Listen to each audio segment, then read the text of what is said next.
You ask Tiger to solve. This deals with linear equations with one unknown. The final result is x equals -21/2. Let's solve it step by step. Isolate the x. Divide both sides by -4.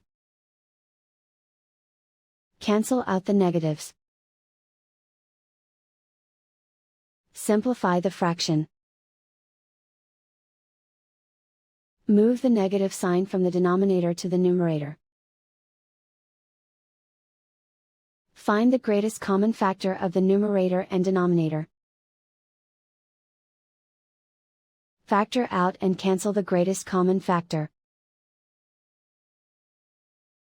And so the final result is x equals -21/2.